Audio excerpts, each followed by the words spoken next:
how he killed him, man.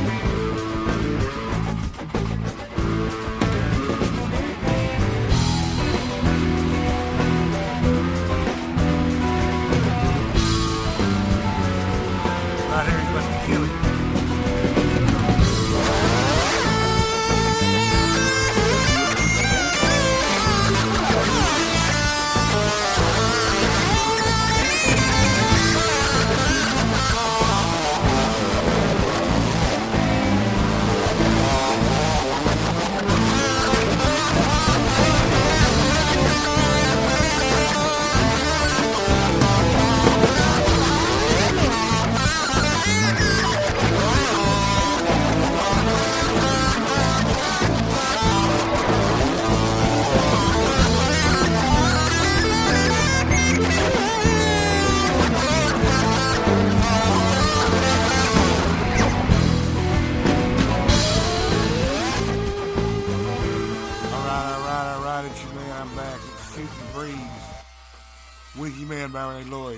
I was having technical difficulties, man. I got this big money microphone, man, but since I've been gone away to the nut house, I come back and it ain't working, man. Which really bums me out, man. But at least I'm free, yo, because let me tell you something. I know what you're thinking. Let me kill Doug. I know what you're thinking. How does a man accidentally end up in a secure psychiatric mental facility for dangerous sumbitches? Excuse my language, because let me tell you, it took everything I had to get out of that place, man. And I'm telling you, look, it was like, if you've ever seen the movie, I swear to God, it was like One Flew Over the Cuckoo's Nest. I swear to God, man. I get there, look, here's what happened. Let me tell you how I accidentally get there. I know you're wondering, how do you accidentally get, hey, Byron, how do you actually end up in a secure psychiatric mental facility? Well, let me tell you how it happened. Okay, man, of course, you know, I broke my back and I got a torn nerve, and that get me on all kinds of meds.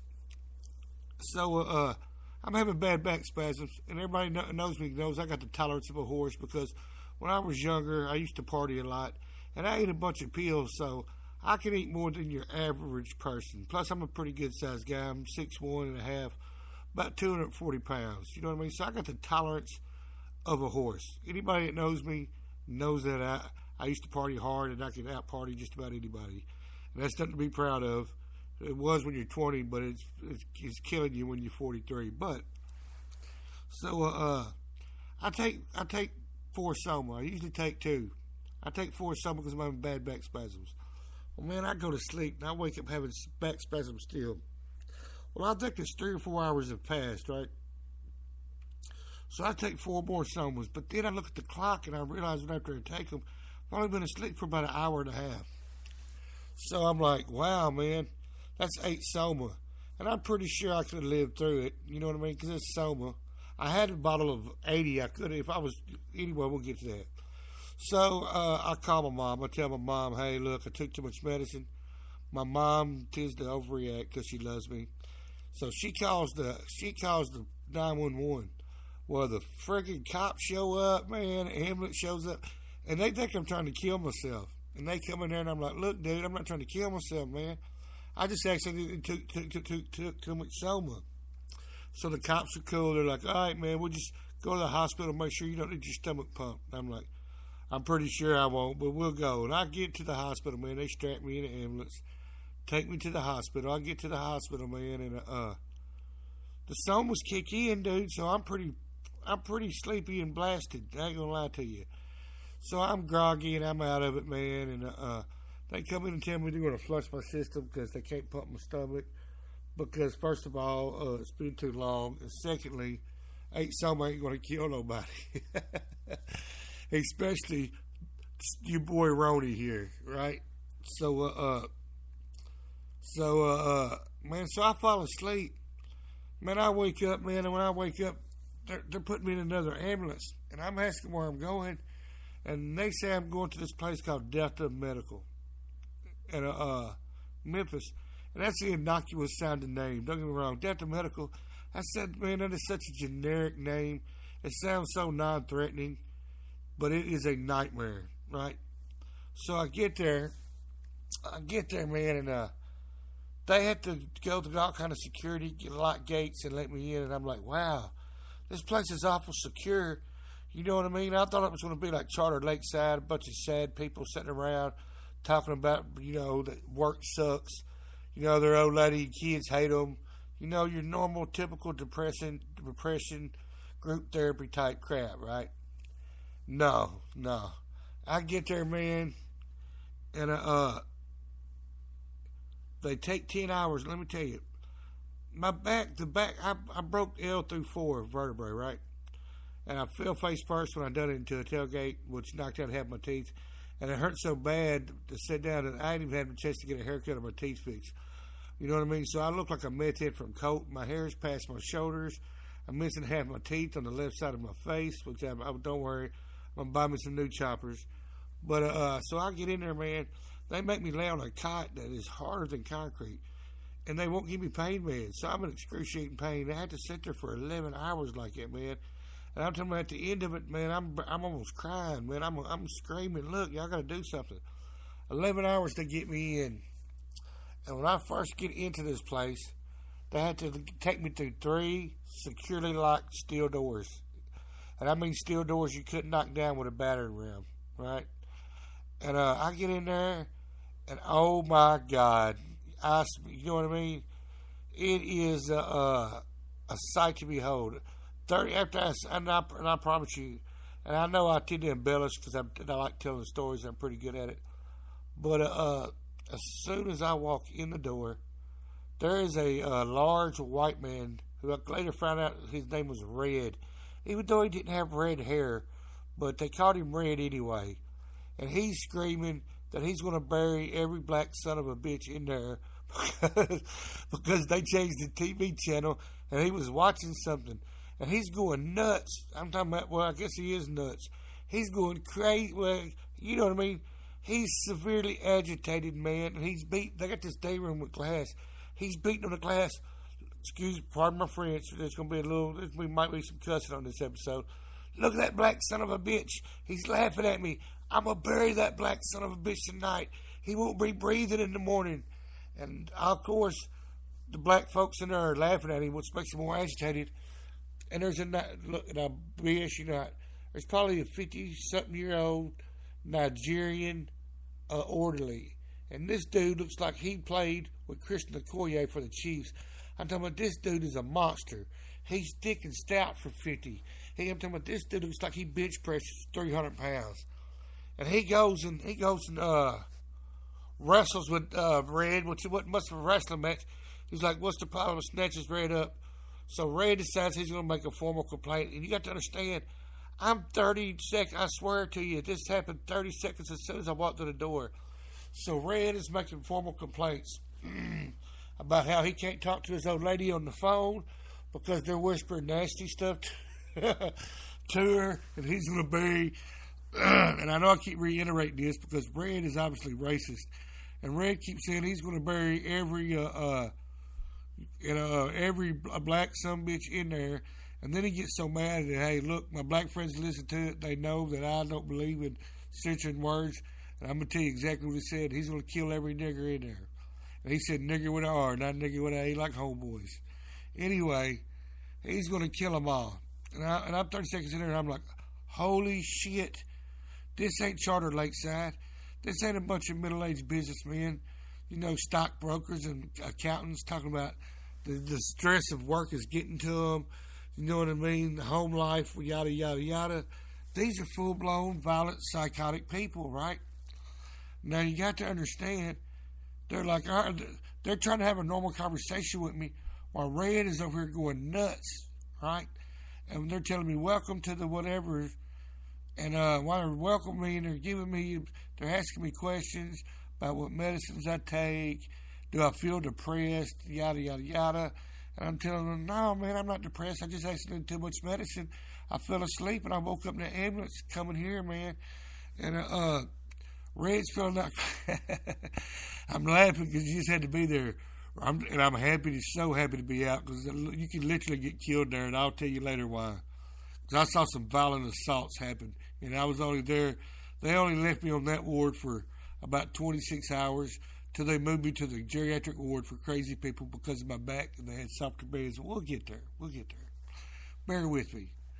This is a story worth telling.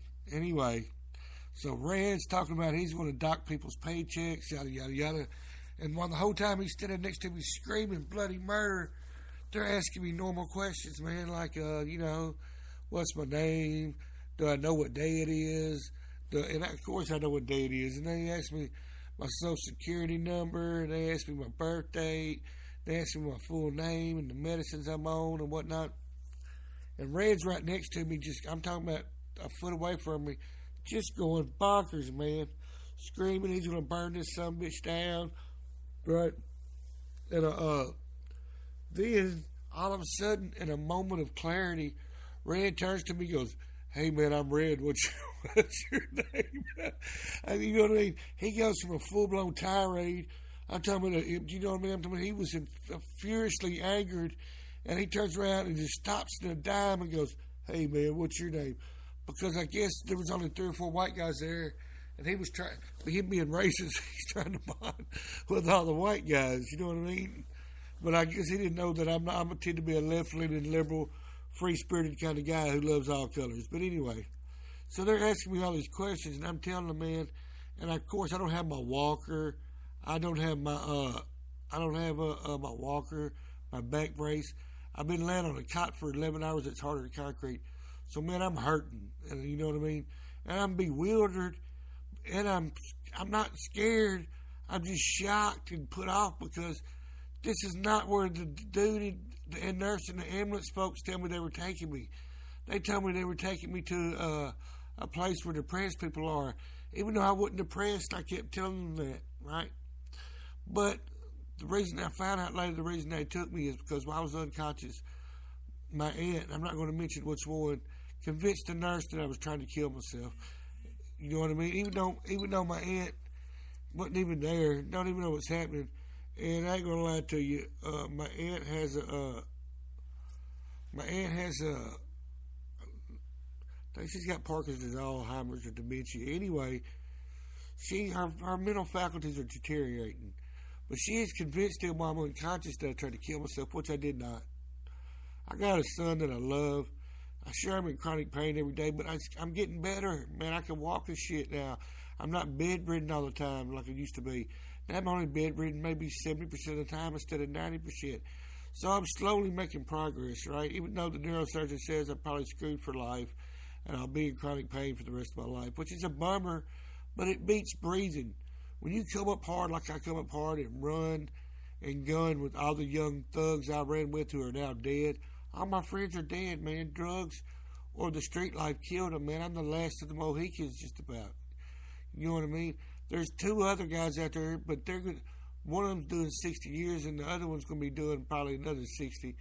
But you know what I mean? But I wasn't a bad guy. I just hung out with bad folks. It was just, but anyway, I digress. Let me get back to the nut house. So they're asking me normal questions. Dude's going nuts next to me. They send me down here to this room, right? And you got to understand, when I walk in, all the what do you call them, patients? I guess you call them patients. They're walking around, and you got your various types of mental disorders. And I'm not talking about mild mental disorders. I'm talking about severe mental illness. I'm talking about paranoid schizophrenics. I'm talking about complete insane people. And a couple of them are smiling at me like, "Hey, what's going on?" But they're looking at me also like they could probably eat me at the same time. And there's a line of them that's walking down the hall, and I swear to you, they're walking like Walking Dead zombies. And they're drooling, right, man? And I'm like, oh, man, what are these cats spaced out on? And I found out what they were spaced out on. Because they sent me to a room, and I'm laying there. And while I'm laying there, they say I got to walk back down there and take this medication. Now, you got to understand, I take medication for, let's say, I take a muscle relaxer, a pain pill, something for blood pressure, something for arthritis. You know what I mean? I take 4 or 5 pills, right? And you got to go, and it's just like if you ever seen One Flew Over the Cuckoo's Nest, this was just like it except on acid or 100 times on steroids. Because I'm like McMurphy. I'm the only sane one in there. And I'm telling you what, these people are, God bless these people, they're completely ape shit nuts, man. There's not one sane bastard in there, man. I am the sane bastard other than nurses. And the nurses, this is also a bad sign. The nurses are behind bulletproof glass. Which, let me tell you something. If you ever go to a medical facility and the nurses are behind bulletproof glass, that's probably a bad sign. So I go around to this door. They make me hobble around to this door. And it's like a door you would see at a bank or, at a water department. It's got bulletproof glass with a little hole you can talk through and a little slot you can stick your arm in. And I still got this armband. I'll take a picture of it and put it online. And this armband's got a barcode on it. So I got to stick my barcode in there, which is kind of like 12 Monkeys. And I stick my it was like 12 Monkeys meets Mad Max in the Thunderdome meets One Flew Over the Cuckoo's Nest. Anyway, man, I go in there and they give me my pills, but there's an extra blue pill there. And I asked this lady what this blue pill is, and she said, take it. It's been prescribed by your doctor. But I've yet to meet a doctor, right? But I'm thinking maybe, hell, I don't know what I was thinking, man. I was just trying to go along to get along. So I took the blue pill, and after I took the blue pill, after an hour, I was saying this. Medication time. The nighttime spirits are here. It's right. Yeah, I was full-blown McMurphy. One Flew Over the Cuckoo's Nest. And let me tell you, man, I wasn't depressed until I got up in this place. And, man, it was so depressing. Oh, man. You feel sorry for some of these people. For some of these people, you don't. Let me tell you about my roommate. His name was Leon or Marvin? Leon or Marvin Washington. Now, I see this cat when I first walk in there. And this cat has the biggest smile you've ever seen on his face, and he's in a wheelchair. So I'm thinking this guy is totally, totally gone, man. That he's barely there. He looks like he was a gangbanger who got shot. He's got gang tattoos. And I'm thinking this dude is a complete mental invalid. You know what I mean? That because he don't say nothing. He's just smiling and running around in a wheelchair. So I don't even think he can talk. So I'm like, man, look here, I'm going to go to my bed. I'm going to treat this. I've only been in jail a couple of times when I was younger for misdemeanors. And I'm going to treat this like jail. I'm going to keep to myself. I'm not going to talk because there's some folks trying to talk to me. Some of the patients are, and I'm not trying to talk to them because, first of all, I don't know them. I don't know the degree of their illness. You know what I mean? I don't know if they're out to get something from me, if they're out to play. It's like jail. I don't know if they're out to play me. So my whole mindset at this point is I'm going to keep to myself. I'm going to go to my bed, and you know what I mean? And I'm going to figure a way out of here, right? And as soon as possible. So I go to my bed. They give me these meds, and let me tell you something. Man, I took that blue pill. Wow. Man, now I see why there was a lot of people walking up and down the halls drooling, and it was because they took that blue pill. I don't know what that blue pill was. But that blue pill was to totally incapacitate you. That blue pill totally mentally incapacitated me, almost. You know what I mean? I think if I'd have been average intelligence, I would have been out there in the hall making loops with the zombie walkers. They called them the walkers. I'd have been out there with the walkers making loops, drooling on myself. But luckily, me having the tolerance of a horse, I still had some type of mental faculty. Well, it made me go to sleep, man. And I slept, and I woke up 30 minutes later because here comes my roommate, and he's the smiling guy in the wheelchair. Now, he gets in bed, and this dude starts hearing voices. And he starts talking about, now, I cannot explain to you how crazy this was. This is what it sounded like. I'm going to kill every white son of a bitch in here. Why you want to kill every white man in here? Them white folks ain't done nothing to you. You right. Them white folks ain't done nothing to me. I guess I won't kill them. Then he would say, I'm going to kill every nurse in here. I'm going to kill everybody. And then be like, hey, man, why do you want to be that way? Why do you want to kill these folks? These folks is nice, man. They feed you. They treat you good. And he'd be like, "You're right, I don't want to kill." And this shit went on all night, him talking about killing everybody. And then his good voice, it was like he had a devil on one shoulder and an angel on the other. The devil would tell him to kill everybody within sight, and the angel would talk him out of it. So when I hear this going on, I fight off the blue pill to stay awake, because I'm sleeping literally 3 foot away from this dude. So now I'm like, holy shit, this dude could kill me, man. You know what I mean? My luck, I'll be the dude that he'll get the urge to kill me, and the voice to talk him out of it won't show up, and dude will kill me. Plus he's rapping, and all his rapping, he's talking about killing this chick named Mary, whoever Mary is, and he's making gunshot noises, pow, pow, pow, pow. But none of his raps rhyme. It was totally insane. So anyway, I stay awake. And God, it was hard. And it was painful, man. I was in so much pain in my back. But thank God the pain probably saved me and kept me awake. So I stay up all night, man. Laying in that bed, I refused to go to sleep. And so the next morning, dude is in his lost in his voice again, telling him I'm going to kill him. And he was going to kill Mary. Why are you going to kill Mary? She stole my stuff. She stole Jill's stuff. She stole everybody's stuff. Let's kill her. Let's gut her. And then the voice would come back, man, you don't want to kill Mary. Mary done you right. He'd be like, you're right, I don't want to kill Mary. And while he's in the middle of this, he turns to me and goes, hey, boss man, you ready for breakfast? And man, I was so taken back that dude could go from talking to voices to having a normal conversation with me that I couldn't even respond. I was like, mama, right? And let me tell you, by the first day, I'm thinking this. I'm insane.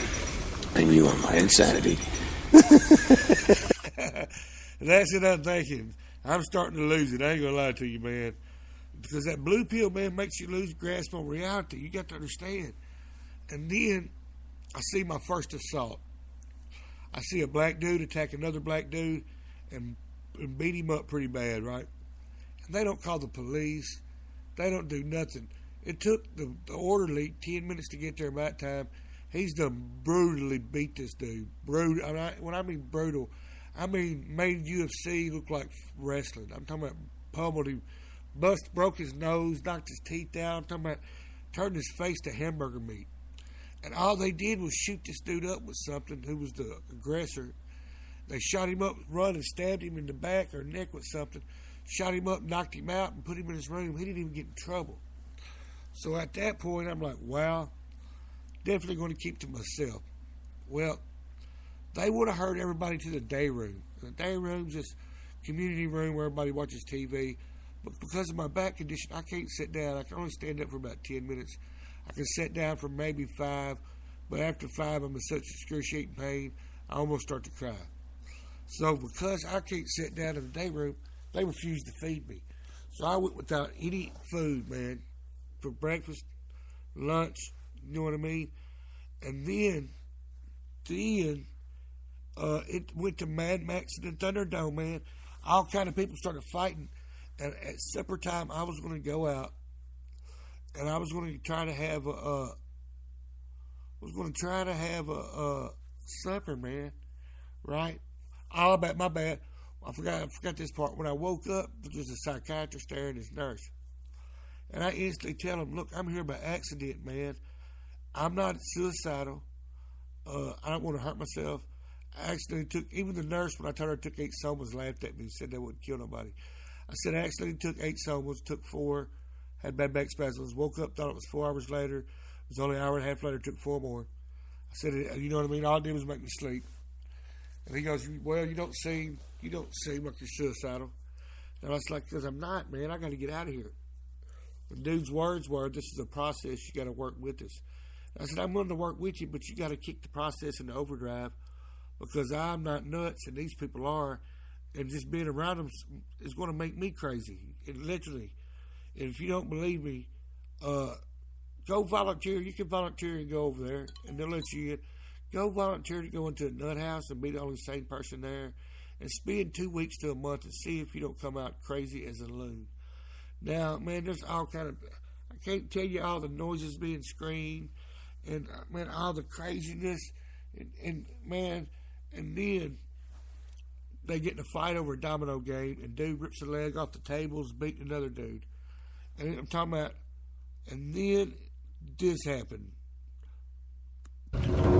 Now when men get to fighting, it happens here, and it finishes here. Two men enter, one man leaves. I'm talking about it went straight Mad Max Beyond Thunderdome.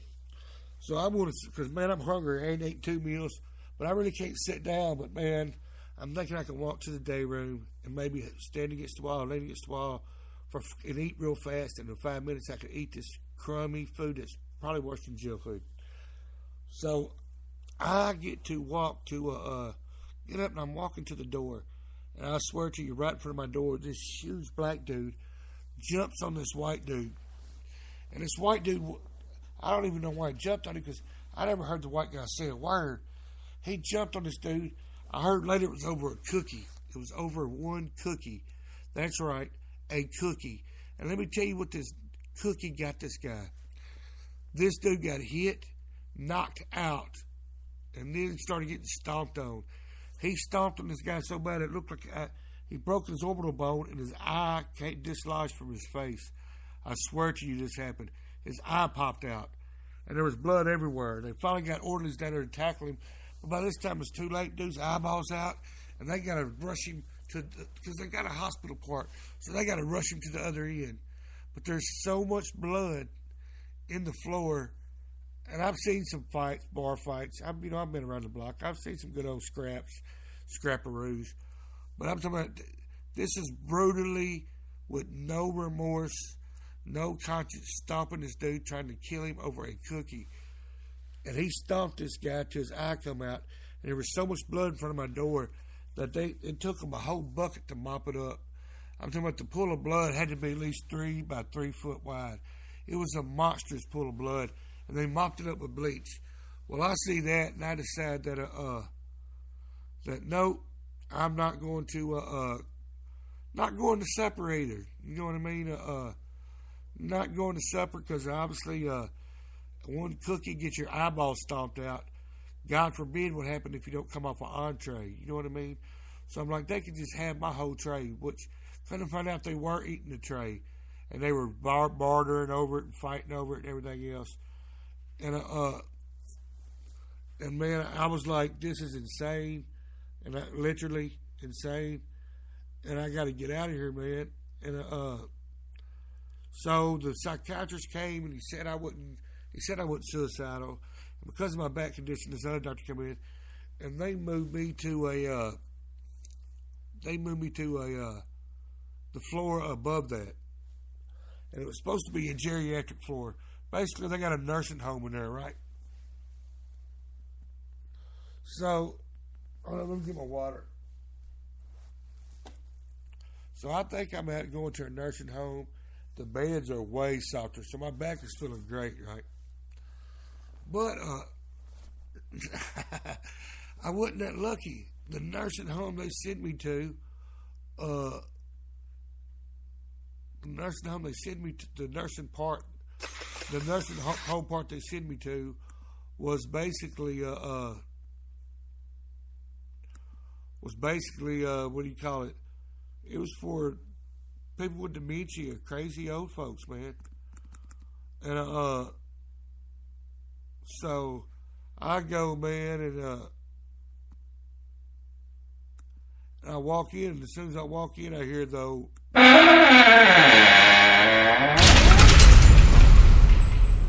And then the old metal door closed behind me, and I knew that was a bad sign. But they put me in a room. Now, this is going to sound crazy, but they put me in a room with a one-legged Jew. They did. They put me in a room with the one-legged Jewish guy. And they put me in a room with a one-legged Jewish guy. And he seemed nice enough. But I was exhausted at that point. And I got sinus problems. So my sinuses were my nose was stopped up. And once again, they come and hit me up with medication time. The nighttime spirits. But by this time, I'm hip to the fact. I had a dude tell me, don't take the blue pill, man. You know what I mean? Do not take the blue pill. So at this point, I stopped taking these blue pills, whatever they were. I did not take them. Because obviously they were there to incapacitate people, man. And they worked because when I got to the geriatric part, there were a bigger crowd of people that were drooling. And not only were they drooling, they were just like making laps around this place. It was like, I hate to say it, it was like a parade of invalids, man. Drooling invalids. It was scary. It was disturbing. It was more disturbing than scary. But by this time, man, I'm feeling like dude from Network. I'm as mad as hell, and I'm not going to take this anymore. And that's how I'm feeling about it. You know what I mean? So, they didn't like it. They didn't like it at all. I start getting mad because, first of all, I'm saying I shouldn't even be there. And then I find out I'm there voluntarily. When I find out I'm there voluntarily, I get all mad. And they keep telling me. Now sit down and relax. Now. That's all they keep telling me. Just sit down, relax, lay down, relax. And they give me extra ice cream or whatever. The food, they give me some extra cheesecake and try to pacify me. Well, after I wake up, man, from sleeping 3 or 4 hours, my nose is cleared, and this one-legged Jewish guy has the worst body odor. And man, I've played sports. I've been in the Army. I've smelled body odor, but I started dry heaving. It was that bad, and so I go and I'm like, man, y'all have to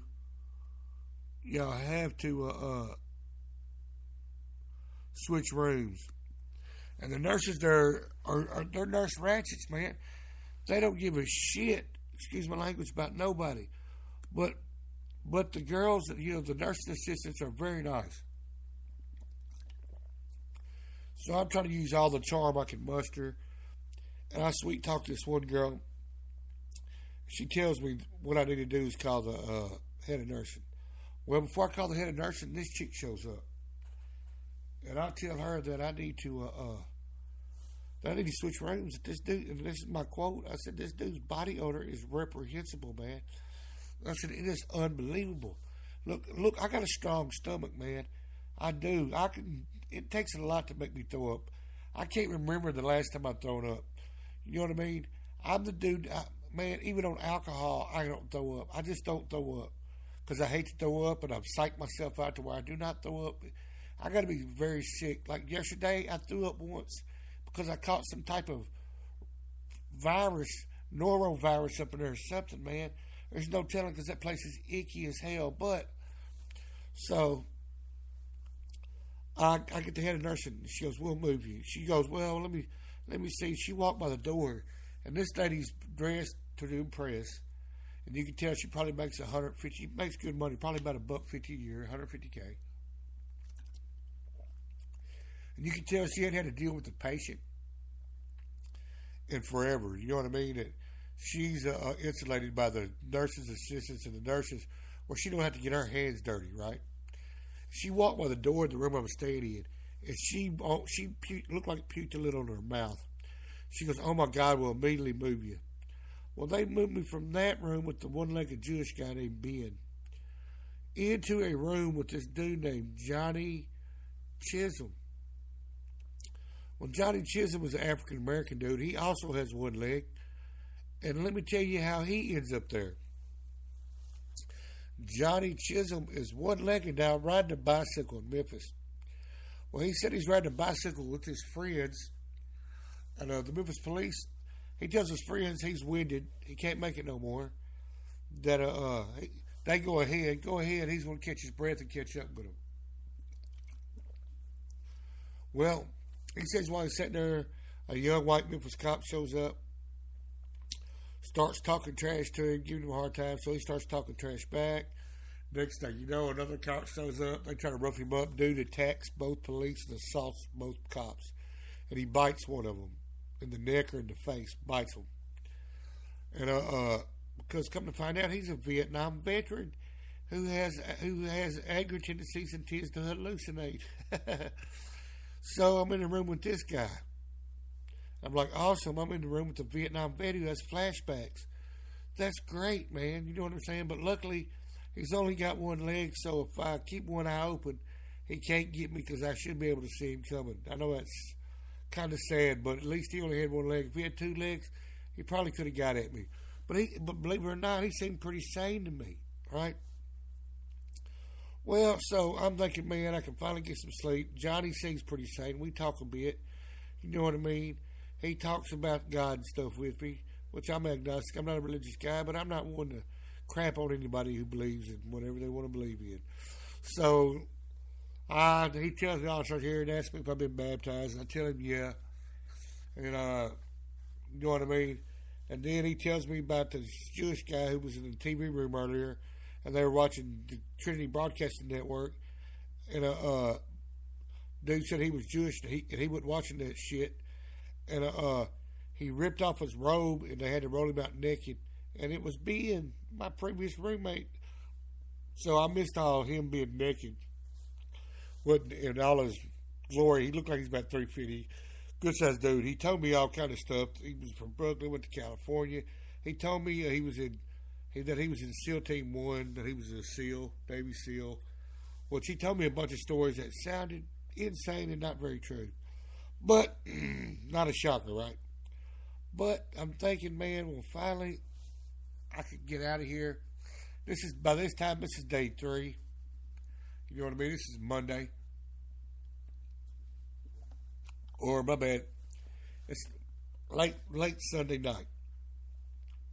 And late Sunday night, I hear this woman screaming like a banshee. First of all, there's a dude on one end of the floor that's screaming, he's going to kill everybody if he don't get to smoke. And he's screaming he wants candy, and he's going to kill everybody all night long. So finally, they dope him up or do whatever they do. They shoot him up with something, knock him out. And I forgot to tell you, the whole time they're passing meds, and they're trying to give me this blue pill, and I keep spitting this some bitch in the toilet. So, you know what I mean? Luckily, because of my wreck, I knocked out so many teeth on one side, I could hide it. I could gum it up and hide it. Anyway, so this woman, and I cannot explain to you how horrible this sounded. It was tragic. It gives me chill bumps to think about it. This woman just starts wailing, and I don't know, I can't even wail. It sounded like a banshee, like you hear in the movie. Ah!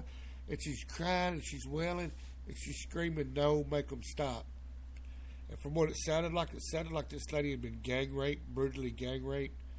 And she was screaming, get them off me, make them stop. And it was horrible. And she did this for hours in the room next to me, till they finally got a psychiatrist there who shot her up with something and knocked her out. But every time she woke up, she would start screaming again. Right? It was horrible, man. Can't explain to you how horrible it was. But so by this time, man, I am I'm mad about it, dude. I'm pissed off. I'm there day 3. Today's the day I'm getting out. I don't care if I got to go McMurphy and get Big Chief to bust out the window like it's Wolf over the Cuckoo's Nest to make a run for it. Because I find out I'm voluntary. And I told 3 different doctors that, well, if I'm voluntary, I voluntarily want to leave. But they won't let me leave. They tell me I need somebody to sign me out. So I got a good friend named Will who I was going to call. That's going to be my last resort. Who lives in Memphis. So I called my mother. First of all, I told them I want to speak to the head of nursing. And, you know, I'm honest with my listeners. And I swear to you, everything I told you happened. All this happened. I probably forget some stuff. But all this happened, I swear to you. You know, I try to be honest with you. And I'll always be honest with my listeners, even though it might be embarrassing to me or it might be humiliating. I'm still going to tell y'all the truth, man, because I bare my soul on my podcast. You know what I'm saying? This is my little. This is how I cope. This is how I don't go crazy, by sharing my voice with the world, my inner thoughts with the world. Anyway, so I asked for head of nursing, and they send this social worker up, and this chick act like she said, "I'm here to help you," which made me happy at first because I was welcoming any kind of help at this point. You know what I mean? Because because even though I'm in the nursing home part, it's still locked down like you're in prison. There's no TVs in the room. You know what I mean? They treat you like a kid. They force you to go to bed at 8 o'clock. You know, a normal human being, I didn't have to do that in the Army. You know what I mean? Even in the Army, you could stay up as late as you wanted. You just paid for it the next day. So, and you could go and do whatever in the Army. And jail wasn't this restrictive. So, this lady tells me she's going to help me. So I'm like, sweet. I need you to call my mother. I'm going to call my mother. And finally, on day 3, I called my mama the day before. And my mama heard all the crazy screaming going on about killing this and that. And my mama, being mom, because I'm only child, and being my mama, anybody knows my mama, freaks out. For good reason, because I ain't lying, I was freaked out my damn self. But I was trying to play it cool, because I didn't want to upset her any more than she was. She goes, "What is all that screaming?" I held the phone up.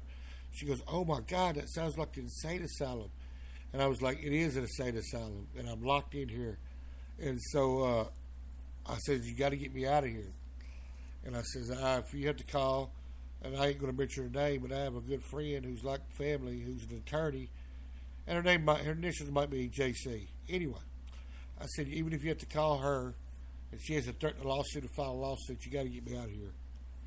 And because first of all, I'm there by accident, man, and they didn't let me back out. I'm on day 2.5, man, of being in this place by accident, and so you can just imagine how pissed off, shocked, man, the range of emotions I felt, I can't even describe.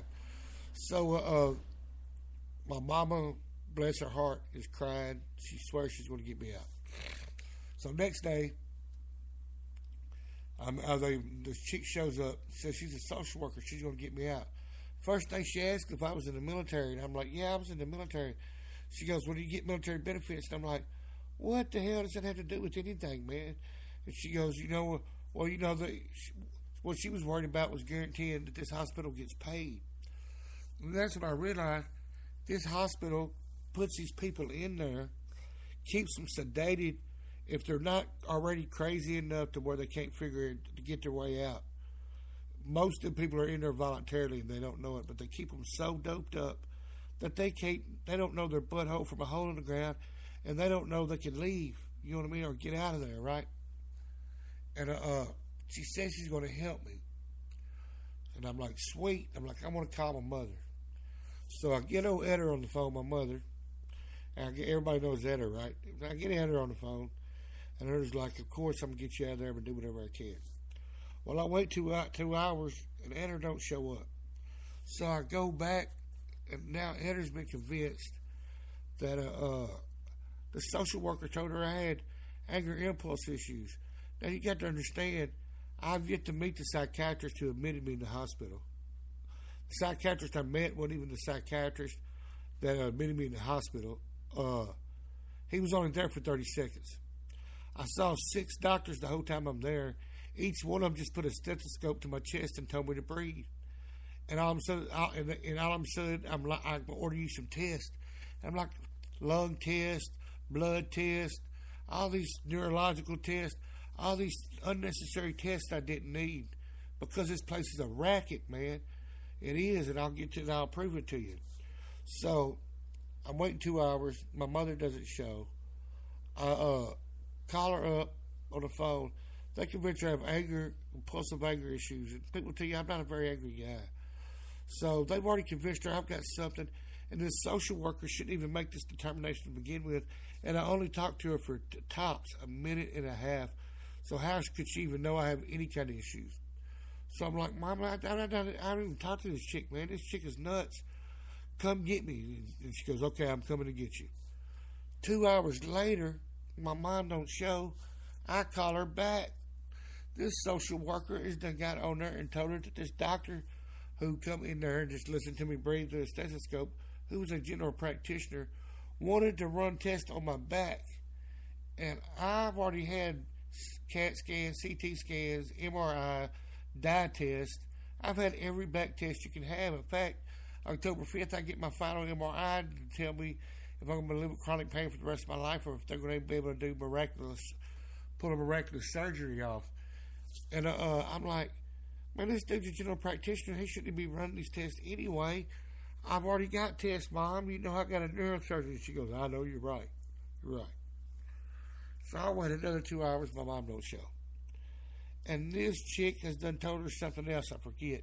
So this social worker lady kept convincing my mama I needed this, I needed this, I needed this.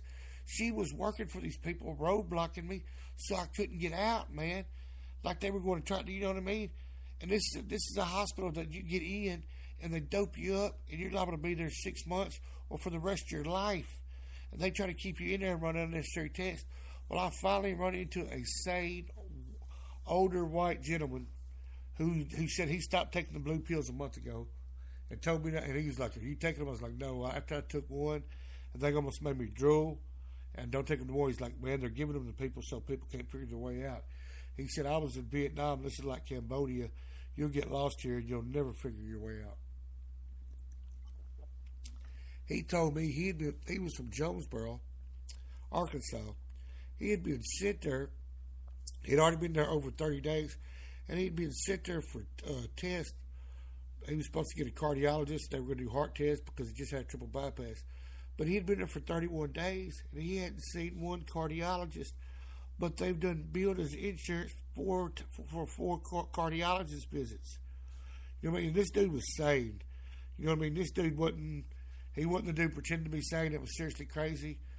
And by this time, man, I was furious. I had walked up there and said, look here, I'm voluntarily in, I'm just voluntarily out. And they say, well, you got to have somebody sign you out again. And I said, look, if my mama don't show, I'm going to call my buddy Will. My buddy Will lives in Memphis. He owns a business. He don't live in Memphis. He owns a business in Memphis. But I know my good buddy Will come and get me. I hate to ask him, put him out like that. But I know if I told him I was in a nut house and I was in there by accident, he would come get me, man. Because he's a good dude like that, right? He's a very good friend, man. Dude's always been there for me. Come through in a pit so many times I can't even count. But we'll come on the show sometime and you'll figure out who I'm talking about. Will's a great guy. Anyway, I get my mom on the phone and I'm like, look, and I tell this lady, I said, look, you're running game, lady. You're trying to keep me in here like I'm crazy. Put this shit on speakerphone. So I put it on speakerphone and I tell my mama, this chick is lying to you. This place is nothing but a scam that trap people who are on government benefits or insurance, and they're just bilking their insurance companies and giving them frivolous tests and unnecessary medical tests, and they're keeping them doped up to where they don't know shit from Shidola and don't know how to get out of this place. And I said, they've been trying to give me this blue pill. I ate it once, and it made me stunning my mental faculties. I stopped taking it. If I didn't, I'd probably be walking around drooling like half these people are. It look like zombies in here. You have to get me out now. I'm getting out today. If I got to call Will, if I got to bust a hole out the window and make an escape, this place is the most depressing place I've ever been in my entire life. I said, I wasn't even depressed till I got here, but just sitting here is depressing. Oh, I forgot to tell you about the old lady. It's just sad stuff like this. There's an old lady across the hall. She kept saying all night, can I have a phone book? My daughter from Jackson's coming to get me. She's coming to get me. I know she's coming to get me. And dude told me, man, she's been saying it for 3 months. Her daughter ain't coming to get her. And you know how sad that was and pathetic that was, man? I'm talking about that tore at my heartstrings, man. Literally, that almost made me cry. And then at the same time, you hear the woman screaming who's been gang raped. She's screaming, and she's reliving that over and over. You know, her mind is snapped because the events that happened to her were so tragic that she's caught in the mental loop of that happening over and over again. Every time she reaches consciousness, she sees herself being gang raped again and again. which almost makes me cry right now. I'm talking about, makes me choke up because I can't explain to you how horrible it was. Give me a second. It was horrible. Made me tear up just talking about it. But between her and the lady who thought her daughter was coming to get her, who wasn't, was some of the saddest, most tragic crap I've ever seen in my entire life. And let me tell you something. I've seen people get killed. I've had a man die in my arms. I've seen some bad shit in my life. You know what I mean? And nothing disturbed me, well, except for maybe when the guy died in my arms. Nothing affected me the way these two women did. I can't explain to you how horrible it was, right? I'm trying to regain my composure here. But anyway, so my mama says she's coming to get me, right? And all the nurses are mad at me now. They're all mad at me. And they, you know what I mean? They're talking shit to me. The doctor stops giving me my pain meds. He cuts me back from what I'm supposed to be taking. He cuts me back from what I'm supposed to be taking to a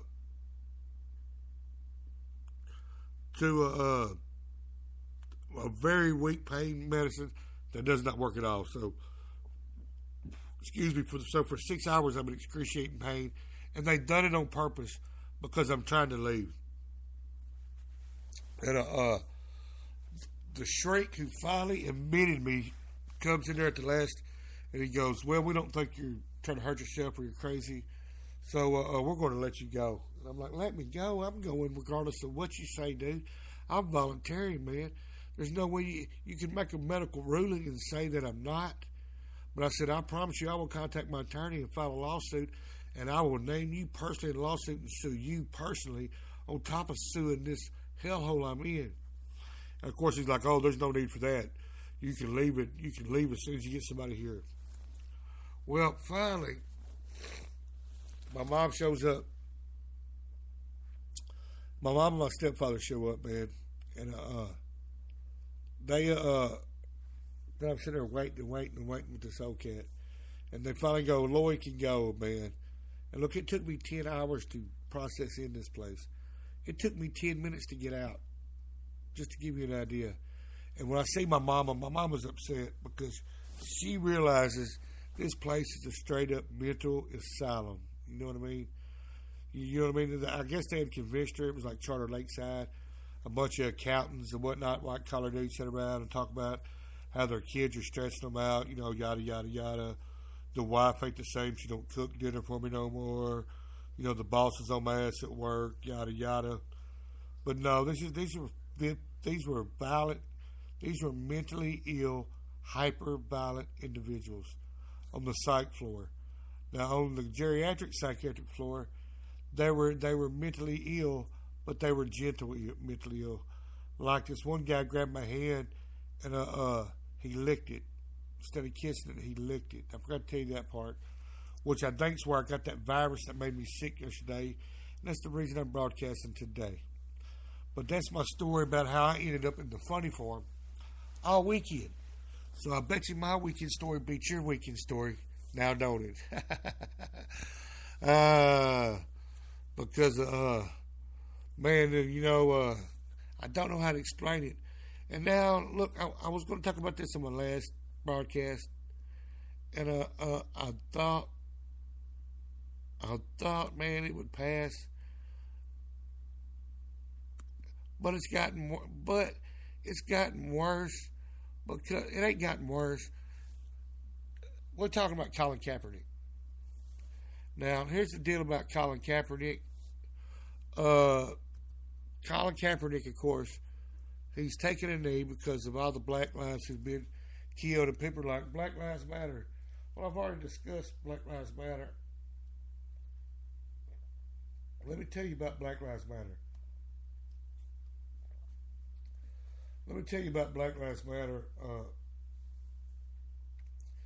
A lot of white people seem to take offense with Black Lives Matter.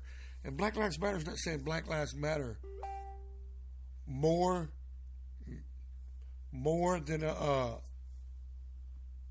hold up, I got my man Charlie. And Charlie's a black man. Maybe he'll want to talk about it. Anyway, Black Lives Matter is not saying that Black Lives Matter more than White Lives Matter.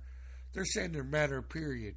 Because there's been a slew, and don't get me wrong, there's been plenty of white people who've gotten killed by the police illegally.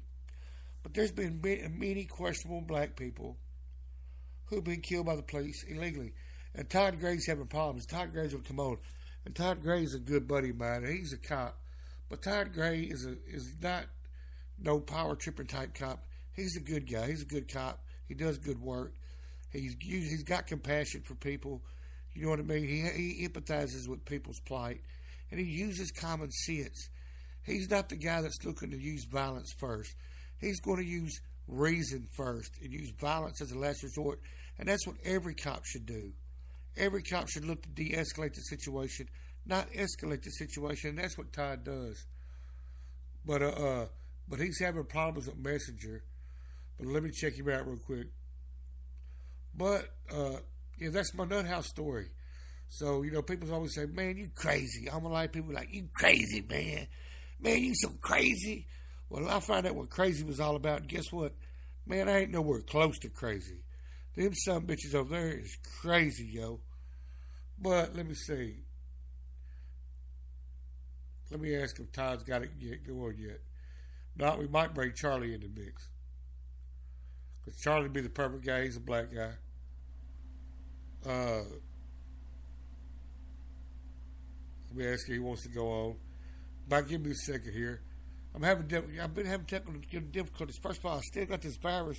I know this is TMI, but man, I still blasted butt water all day long. Yesterday it was coming out both ends. Yeah, see, I'm honest.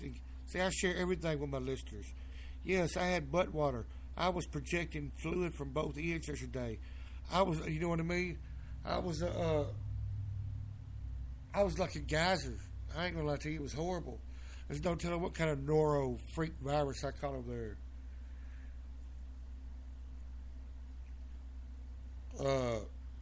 But anyway, give me a second here.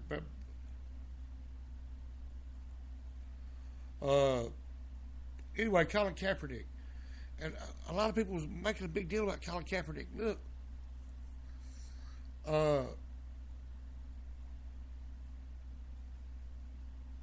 Here's the deal with Colin Kaepernick.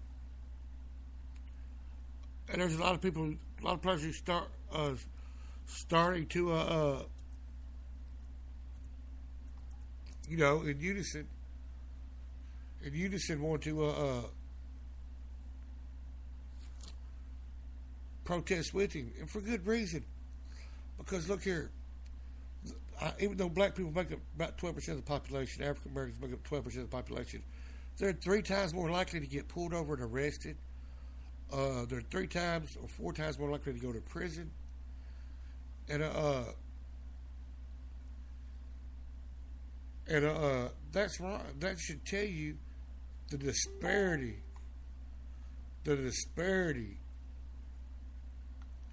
of what's going on right now, man. And it's nuts. It's crazy. And people are getting mad. And this is funny. The people who are getting mad are people who are never, ever served or sacrificed in the military. You know what I mean? And Megan Rapinoe, a white girl now, who's a U.S. soccer player. She was the first one to step up and protest with him. But nobody seems to mention her. They get mad at Kaepernick. He's disrespecting the troops. He's disrespecting the flag. Well, I served in the military. I sacrificed. I was willing to catch a bullet for this country. But I wasn't willing to catch a bullet for no song or no flag. I was willing to do it for the people of this country, for the rights we have. You know what I mean? For our freedom. And I know at least 8 or 9 veterans on Facebook online. And every one of them, to a man like me, stands with Colin Kaepernick, and woman stands with Colin Kaepernick because we fought and served for his right to protest. And that's what people don't understand. He's not disrespecting the flag. He's not disrespecting the troops. He's already said good things about the troops. What he is doing is exercising his rights, And that's what makes this country great, is that we have the right to protest. This country would not exist if it wasn't for protest. Remember the Boston Tea Party? What do you think that was? An actual party where they were drinking tea? No, it was a protest where they dressed up like Native Americans and threw tea into the Boston Harbor because they were tired of being taxed without representation. You know what I mean? Protest and discourse is what made this country. This country would not exist without it. And for us to turn around and shit on a man who protests for something he deeply believes in, and for the racial prejudice from the police that he's experienced, I think is un-American. And I know if Todd was on here, he would disagree with me. But Todd, I don't think, Todd of the people who, but Todd has served. Todd's not like my buddy Todd Gray. He's like my brother. I consider him like an older brother. He's not like most of these guys. He's out there on a cop. He's out there serving every day, protecting the streets, man. You know what I mean? And he's doing, and so he has the right to bitch. But people got to understand, and I see all these people complaining, and most of these people complaining have never put on a uniform of any type or really sacrificed for this country. And that's all I'm saying. You know what I mean?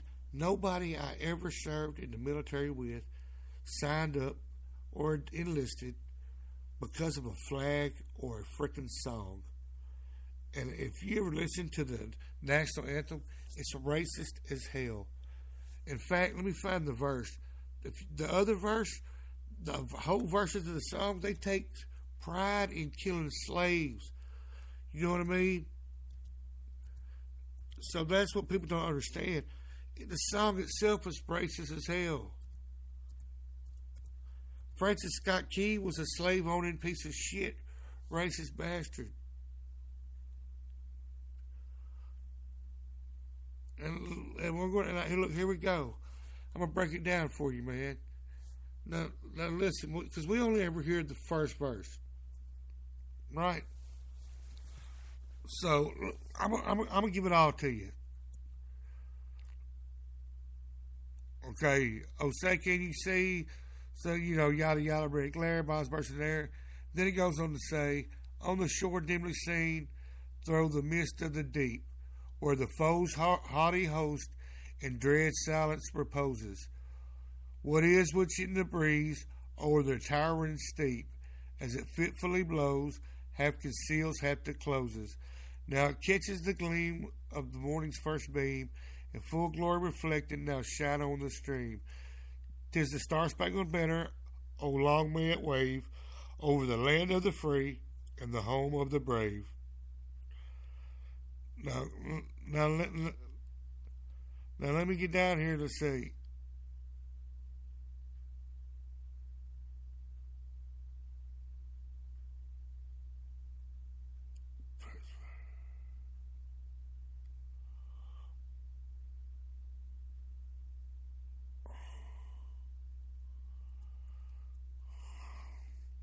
where the man who so vauntily swore that the havoc of war and the battle's confusion, a home and a country should leave us no more, the blood has washed out their foul. And they're talking about black people now, the slaves right here. The blood has washed out their foul footsteps, pollution. No refuge could save the hireling and slave. Let me repeat that. No refuge could save the hireling and slave. That's saying that there's no refuge for slaves from the terror. These are the two most racist verses in the song. So I want to make sure y'all hear these loud and clear. No refuge could save the hireling and slave from the terror of flight or the gloom of the grave. Can you get that? Do y'all get that? No refuge could save the hireling and slave from the terror of flight or the gloom of the grave. So that's basically saying that there's nothing that can save a slave from the terror of running from his slave master and getting caught or being killed in the gloom of the grave. That's racist as hell, man. You know what I mean? So not only is he standing up for the black folks being killed, But the fact that any black man would stand for this song, I can understand why none of them would. Because nobody ever has went that deep into the third verse and realizes what they're talking about, man. Francis Scott Key, first of all, I think it's a shitty song anyway, and I've said for years that they should do America the Beautiful, you know what I mean? Or, you know what I'm saying? They should do America the Beautiful, man. It's pretty even keeled. Does it mention God? I don't think it mentions God, so nobody should get pissed off religiously. And America is beautiful, man, and it's got a beautiful message. But that's why people have problems singing this song, because it's a poem that was converted to a song that shouldn't have been. And it's a crappy song. It's a racist song, man. And in case y'all didn't know, all you red, white, and blue loving Americans, the Americans out there, the Donald Trump loving Americans. Let me read this verse for you one time now. You ready? No refuge could save the hireling and slave from the terror of flight or the gloom of the grave. And you can go look it up yourself if you don't think I'm making it up. Because it goes on. Oh, thus it will be every free man shall stand. That means no slave now, a free man. Between their loved homes and the war's desolations. Blessed with victory and peace, may heaven rescue the land. Praise the power that have made and preserved us a nation. Then conquer we must when our cause is just, and this be our motto, and God is our trust. So they're basically saying this country was only made for free men. That slaves were pieces, you know what I mean? So learn your history for your hate, is all I'm trying to say. That song's racist as hell. And it's a crappy song. It's not a good national anthem. I'm sorry. It's a crappy song, man. It is crappy. But anyway, so people want to hate on Colin Kaepernick, but then you have, what's her name? Now you got Eric Reed, you got other football players, Seattle Seahawks, standing, taking a knee. And they should take a knee, man. Even if it wasn't for all the black people who've been killed on video in the past year or two by the police using jackbooted tactics, who go above and beyond what they should do, who are using illegal chokeholds, who are tasing people and shooting them for no reason, just like they shot the dude down in Florida in the leg with his hands up, just like they shot the dude in St. Paul, Minnesota, just like they shot the cat in Baton Rouge, just like they choked out Eric Gardner for selling loose cigarettes. And just yesterday, the cop who choked him to death got a raise, and now that cop makes $120,000 a year. Where in the world does a police officer make $120,000 a year? I'm sure my buddy Todd Gray would love to make $120,000 a year. And I guarantee you he's 5 times the cop that POS in New York is. If anybody deserves to make $120,000 a year, it's my boy Todd. You know what I mean? Because he does it the right way. He uses reason over force. You know what I mean? Logic over lethality. And that's what these people should be doing. Deadly force used to be a last resort. Now it's a first resort. I've done at least 6 shows about cops using lethal force first and killing people. And it gets old doing these shows. How many times I got to do these shows about people getting killed for no reason, man? You know what I mean? Or that we need some type of civil and logical gun control laws. That's all I'm saying. You know, that's not infringing on your right. You know what I mean? Every other country pales in comparison against us when it comes to gun deaths. We have like 20 or 30,000 a year. All the other industrialized countries in the world, they have at tops 200 or 300. 200 or 300 compared to our 20 or 30,000. You know what I mean? How many times do we got to read about some psychopath buying guns off the internet, even though I think Obama just shut that down with executive order, and I salute him for it. And I'm going to miss Barack Obama. And trust me, if Trump gets in there, we'll all be missing Barack Obama, whether you like Trump or not, because he's a con artist, asshole, idiot. Anyway, but buying guns off the internet or legally, then going into schools, or going to places to work and killing massive amounts of people. You know what I mean? I'll never forget. Look, as long as I live, as mass shootings have become so common here, they're not even shocking no more. Do you see how effed up that is? That we're so desensitized to mass shootings that we're not even really shocked about them no more. We get upset for 2 or 3 days, and then the news cycle finds some other story to attach itself to, and we don't even worry about it.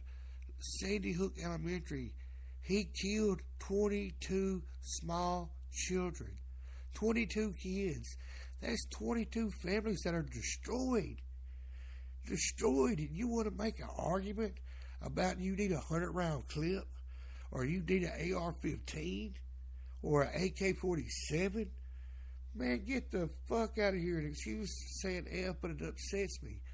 Nobody needs high-capacity magazines. If you can't shoot a deer within 5 or 10 bullets, you ass shouldn't be hunting anyway. Or you need to go to the range and practice up. And you don't need nobody hunts with an AR-15. Nobody hunts with an AK-47. You know what I mean? If you want to, and this goes with all these armchair patriots who have never sacrificed nothing for this country. Nothing. Zero. Not even run a lap. Not even put on camouflage on the weekend in National Guard. At least, you know what I mean? Nothing for this country. They're the ones who are mad. The people who have sacrificed the least are the maddest. Let me tell you something. If you want to be a patriot, I know a recruiter. I keep saying this on Facebook, but I'll sign you up. You go to boot camp. They'll drop you off with some sand dune over there. Show me. You know what I mean? Stop running your mouth about they're disrespecting the flag. They're disrespecting the troops. Go join the troops and you'll find out ain't nobody over there fighting for no flag or for no bullshit song. And that's what I'm trying to tell you. You know what I mean? So you can miss me with that Colin Kaepernick is disrespecting the country. He's not disrespecting the country. He's what makes this country great because he's exercising his right, man. You know what I mean? That's what makes this country great. Not to be sheep and follow along and try to down somebody. You know what I mean? And because he's exercising his right. You don't have to agree with it, but you have to respect the right. And that's all I'm saying, man. That's all I'm saying.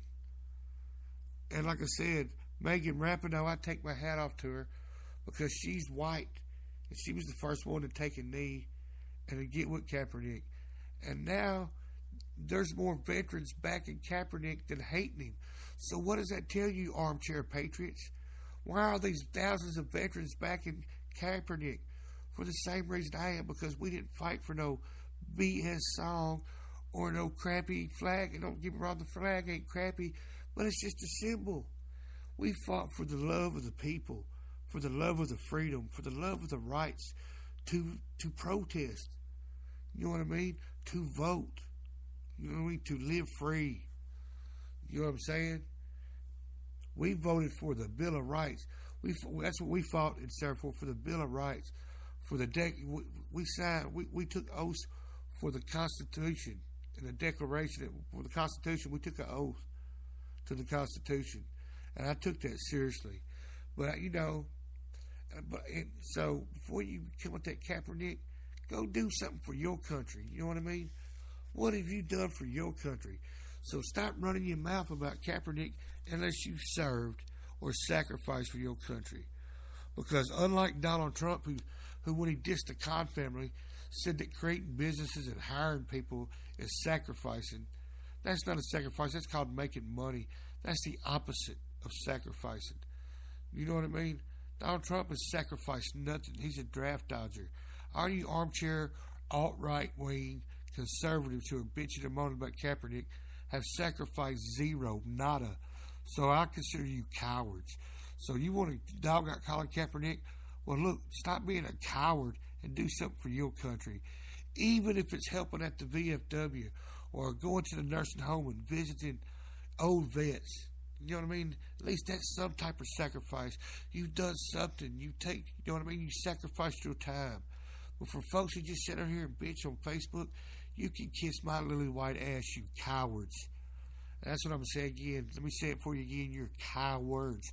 And the people who hear this and don't agree with me, feel free to unfriend me, because I'm a real patriot. I went and served and sacrificed for my country. I was willing to take a bullet for you to protest and say that you don't like Colin Kaepernick. I don't down you for hating on Colin Kaepernick, but I just say respect what he's doing, respect the right to protest. That's what made this country great. This country was founded on discourse and protest. And for anybody to knock a man for protesting, you know what I mean? You don't have to agree, but you can't knock the protest. If you do, you're a coward. And if you don't like what I'm saying, unfriend me. And I'm going to have to get off here because it's been an hour and a half, and I've been on a good run. And I hope y'all enjoyed my story about going to the nut house, because let me tell you, I didn't enjoy one freaking second of it. And I know I've cussed more than usual on here, and I try not to, and I apologize. But I've been upset this weekend, man. And I get upset about people dogging Colin Kaepernick. But because he's doing what Americans are supposed to be doing. And if you weren't such a sheep, we'd be protesting how corporate America has bought our democracy, and we'd be protesting and getting our rights back that are being stolen from us every day. You sheep. And I couldn't say that in stronger terms. Cowardly sheeple